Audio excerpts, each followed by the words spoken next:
अस्सलाम वालेकुम। This is Sikandar Ali.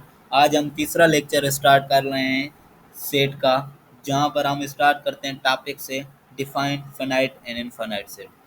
पहले मैं आपको ये बताता चलूँ कि यहाँ पर फर्स्ट हम पहले जो है इसकी टेबल वन को रीड करते हैं, जिसमें हमें 6 सेट दिए गए हैं। पहला सेट है ए, जिसमें एलिमेंट है 2 है, 4 है, 6 है। बी है, उसमें 1 2 3 up to so on. And हमारा सी है 6, उसमें 6 है, 4 है, 2 है। और हमारा डी जो है उसमें हमारे एलिमेंट हैं एक्स वाई जी। और हमारे ई जो सेट है उसमें एलिमेंट है 1 है, 3 है, 5 है और 7, और आगे चलते जा रहे हैं नंबर। और हमारा एफ सेट है, उसमें 5 है, 10 है, 15 है, 20 है, 25 है, और आगे भी हमारे नंबर कंटिन्यू है।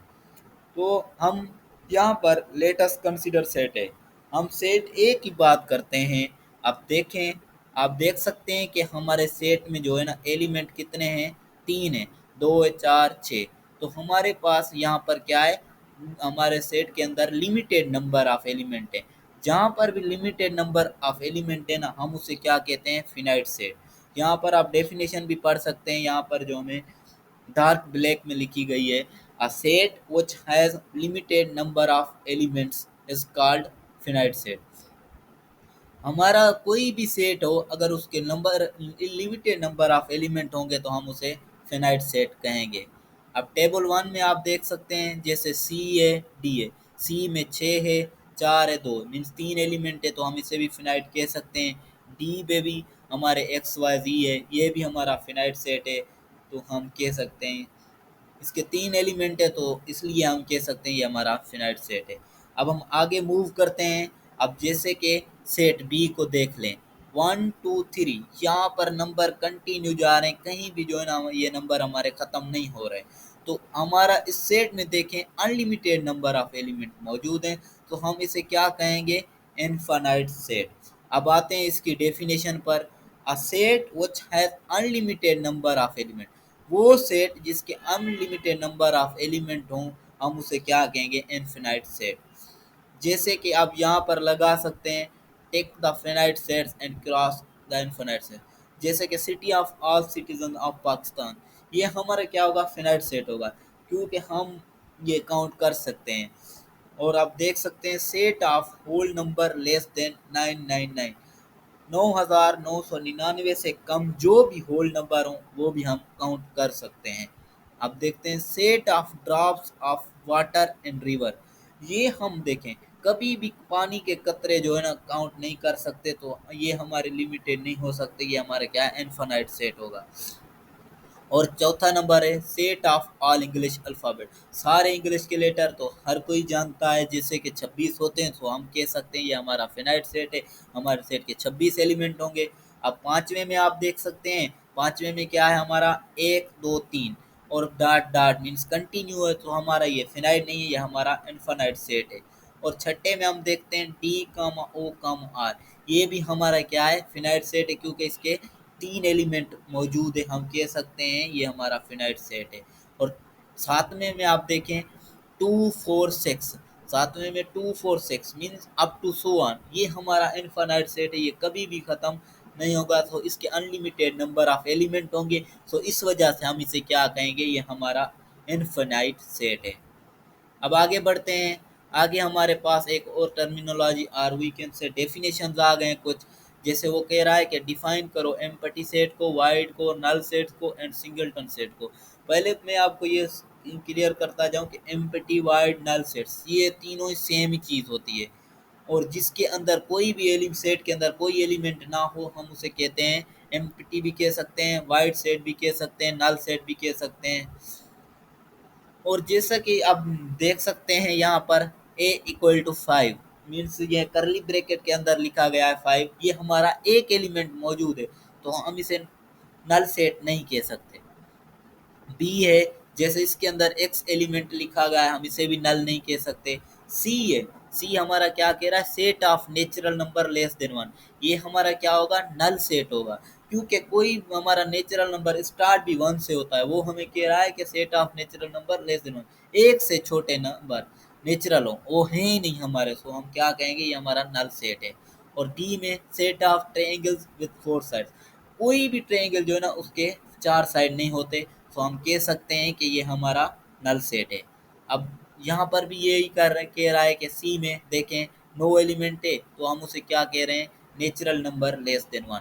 सी हमारा क्या है, एम्प्टी सेट है, जिसको हम नल और वाइड सेट भी कह सकते हैं। अब आगे बढ़ते हैं, ये हमारी डेफिनेशन है नल सेट की। A set which has no element is called empty और नल और वाइड सेट। वो सेट जिसके अंदर कोई भी एलिमेंट ना हो उसे हम नल भी कह सकते हैं, एम्प्टी भी कह सकते हैं, वाइड भी कह सकते हैं। It is denoted by phi और करली ब्रैकेट के अंदर कोई भी एलिमेंट ना हो। ये फाई हुए सिंबल होती है जो डिनोट करती है नल सेट को। अब आगे बढ़ते हैं, इसके एग्जाम्पल करते हैं। एग्जाम्पल क्या है, एग्जाम्पल में है set of squares with five sides. हमें पहले ही पता है कि हमारी जो चार मतलब कॉर्नर वाली सब कहते हैं या एंगल वाली जो हमारी शेप होती है उसको हम क्या कहते हैं, स्क्वायर कहते हैं। वो उसके पांच जो है साइड्स नहीं हो सकते। स्क्वायर जो हमारा होता है उस शेप में भी चार हमारे क्या होते हैं, एंगल्स होते हैं। सो हमारा ये नल सेट है। अब दूसरे में set of letter of English alphabet before है। ए से पहले जो है ना हमारे कोई भी लेटर नहीं है इंग्लिश अल्फ़ाबेट, इसको हम कह सकते हैं कि हमारा ये भी नल सेट है। और टेबल टू में हम देख के आए कि ए में एक मौजूद ए इक्वल टू एल फाइव, वो हमारा सेट है जिसमें एक एलिमेंट मौजूद है। जो भी सेट हो अगर उसमें एक एलिमेंट मौजूद है हम उसे क्या कहते हैं, singleton set. A set having only one element is called singleton। हमारा वो सेट जिसके अंदर एक एलिमेंट हो हम उसे क्या कहते हैं, सिंगलटन सेट कहते हैं। यहाँ पर इसके एग्जांपल दिए गए हैं सिंगलटन के। पी में जैसे 8 है, क्यू में ए है, आर में 1 है, एस में 0 है। अब आगे बढ़ते हैं, कुछ और भी डेफिनेशंस हैं रिलेटेड टू सेट। जैसे कह रहा है कि डिफाइन करो इक्वल और इक्विवेलेंट सेट को। मैं आपको पहले ये बताऊं कि हम टेबल थ्री को रीड करने जा रहे हैं। जैसे ए में 1 2 3 4, बी में एक्स वाई जी, सी में 4 3 2 1, डी में ए ई आई ओ यू, ई में 2 4 6 8 10 और एफ में वाई जी एक्स। यहाँ पर आप कंसीडर करो ए और सी को।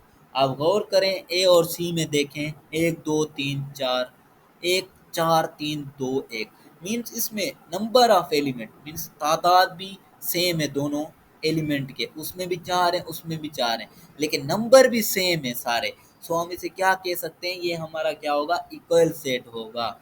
यहाँ पर भी डेफिनेशन दे रहा है, मीन्स डेफिनेशन में वो कह रहा है दो set A and B, A और B are called equal sets. उनको हम इक्वल सेट्स कहते हैं इफ दे हैव, जिनके सारे एलिमेंट सेम हों, जिनको सिंबॉलिकली रिप्रेजेंट हम क्या करते हैं, ए इक्वल टू बी, जिसे हम क्या पढ़ते हैं, set A is equal to set B. ये हमारे होते हैं इक्वल सेट। अब इक्विवेलेंट में क्या कर कहता है, देखें बी और एफ को आपको देखें। बी में क्या है, एक्स वाई जी, और हमारा डी में क्या मौजूद है, एफ में सॉरी, एफ में क्या है, वाई जी एक्स। ये भी हमारा इक्वल सेट है क्योंकि इसके एलिमेंट भी सेम है और तादाद में भी। और इक्विवेलेंट की डेफिनेशन यहाँ पर बता रहा है, दो sets A and B, A और B are called equivalent sets. हम इक्विवेलेंट कहते हैं if the number of element of both sets are same. यहाँ पर इक्विवेलेंट में मैं आपको बता दूं ना, तादाद की बात होती है कि अगर दो सेट है उनकी तादाद सेम है, तो तादाद में सेम है तो हम उसे कह सकते हैं इक्विवेलेंट। उनके एलिमेंट सेम नहीं होने चाहिए, नंबर ऑफ एलिमेंट्स का मतलब एलिमेंट की तादाद सेम होनी चाहिए, तो हम उसे इक्विवेलेंट कह सकते हैं। और एक दूसरी जो अहम बात होती है इसमें क्या होती है, जो हमारे सारे इक्वल सेट होते हैं वो इक्विवेलेंट हो सकते हैं, लेकिन इक्विवेलेंट सेट कभी भी इक्वल नहीं हो सकता। ये आपको टर्मिनोलॉजी याद रखनी है कि हमारे सारे इक्वल सेट वो इक्विवेलेंट हो सकते हैं, लेकिन सारे इक्विवेलेंट वो इक्वल सेट नहीं हो सकते। यहाँ पर आगे जैसे अब दूसरी डेफिनेशन आ गई है, डिफाइन सबसेट और सुपरसेट को करना है। कंसीडर करते हैं, जैसे हमारे पास है टेबल 4 में ए में एक एलिमेंट है, बी में 1 2 3 है, सी में 1 2 3 4 है, डी में 4 3 2 1 है। अब देखें, बी और सी को आप गौर से देखें, बी के जो सारे एलिमेंट हैं वो सी में मौजूद है। सो हम क्या कह सकते हैं, जो बी हमारा क्या है, सबसेट है सी का। अब इसमें देखें डेफिनेशन भी है इसकी, if each element, her element set ए का अगर सेट बी में मौजूद है तो हम क्या कह सकते हैं, सेट ए हमारा क्या होगा, सबसेट होगा सेट बी का। सिंबॉलिकली वी राइट, जिस जिस हम लिख सकते हैं ए सबसेट है बी के। ये जो सिंबल आप देख रहे हैं सी के नीचे मीन्स एक लाइन दी गई है, हम इसे क्या कहते हैं, सबसेट। अब एक और बात याद रखनी है, जो हर सेट होता है वो एक अपने अपना आपका सबसेट होता है। जैसे बी के एलिमेंट सारे बी में तो मौजूद ही होते हैं, तो हम उसे बी सबसेट बी कह सकते हैं। डी के एलिमेंट सारे डी में होते हैं, डी को हम सबसेट डी का कह सकते हैं। अगर अब बी है सबसेट डी का, अगर बी सबसेट है डी का, तो हम डी को क्या कह सकते हैं, वो हमारा सुपर सेट होगा बी का। If A is subset of B, then the set B is called superset of A. Symbolically हम डिनोट किस तरह करते हैं, जैसे B सुपर सेट ऑफ है, ये सुपर सेट की सिंबल होती है। अब आगे हम पढ़ते हैं, कुछ एग्जांपल है। Define proper and improper subset, ये जो हमारे होते हैं टाइप्स होते हैं सबसेट के, जिसमें proper and improper subset of set आ जाते हैं, उनको हम एग्जांपल के थ्रू समझेंगे। जैसे हमारे पास सेट बी है, सेट डी है टेबल 4 में, हम पहले ही देख के आए कि बी जो है सबसेट डी का है, लेकिन वो एक दूसरे के बराबर नहीं है। अगर वो एक दूसरे के बराबर नहीं है तो फिर हम क्या कहते हैं, बी क्या होगा, प्रॉपर सबसेट होगा डी का। मैं आपको एग्जांपल, जैसे हमारे पास बी सेट है 1 2 3, डी है हमारे पास 1 2 3 4, तो हम कह सकते हैं जो हमारा बी क्या होगा, वो प्रॉपर सबसेट होगा डी का।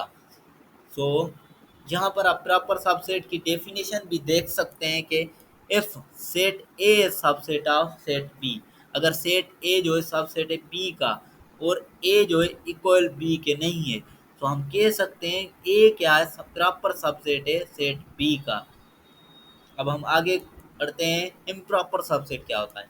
इम्प्रॉपर सबसेट हमारा क्या होता है, उसमें ए सेट सबसेट है बी का, लेकिन ए बराबर है बी के, तो हम क्या कह सकते हैं, हमारा ए जो है वो इम्प्रॉपर सबसेट है बी का।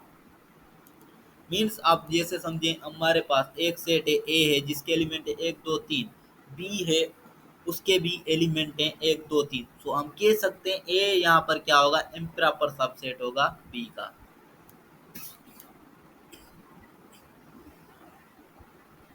अब ये एक्टिविटी इजी है, आप कर लेंगे। अब हमारा यहाँ पर लेक्चर होता है इख्तिताम। अल्लाह हाफ़िज़।